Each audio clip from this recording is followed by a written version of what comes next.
ত্রিপুরা রাজ্যের অনিয়মিত কর্মচারীদের দীর্ঘদিনের দাবি ও বঞ্চনার পরিপ্রেক্ষিতে এবার সংগঠিত হল একটি তাৎপর্যপূর্ণ আন্দোলন।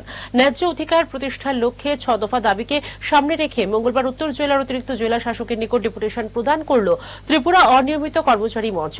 যদিও জেলা শাসক নিজে উপস্থিত থাকতে পারেননি অন্য কর্মসূচির কারণে, তবে অতিরিক্ত জেলা শাসক মিহির কান্তি দত্ত ডেপুটেশন গ্রহণ করেন এবং প্রতিনিধিদের আশ্বস্ত করেন তাদের সমস্ত দাবি যথাযথভাবে সংশ্লিষ্ট ঊর্ধ্বতন মহলে প্রেরণ করা হবে। ডেপুটেশন শেষে মঞ্চের যুগ্ম আহ্বায়ক রতন দেবনাথ জানান, এই কর্মসূচি একটি বৃহত্তর পরিকল্পনার অংশ।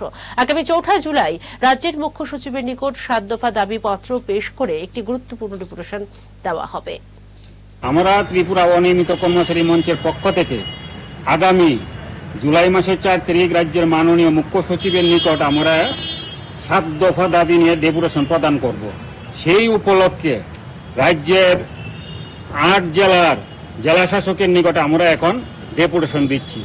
এরই অঙ্গ হিসাবে আজকে উত্তর ত্রিপুরা জেলায় মাননীয় জেলা শাসকের নিকট আমরা ডেপুটেশন প্রদান করতে আসলাম এবং আজকে রাজ্যে উত্তর জেলার যে জেলা শাসক রয়েছেন উনি ব্যস্ততার কারণে অন্য একটা কারণে ব্যস্ততা রয়েছেন, তার জন্য আমরা এডিএম এর কাছে আমাদের দাবি সনদ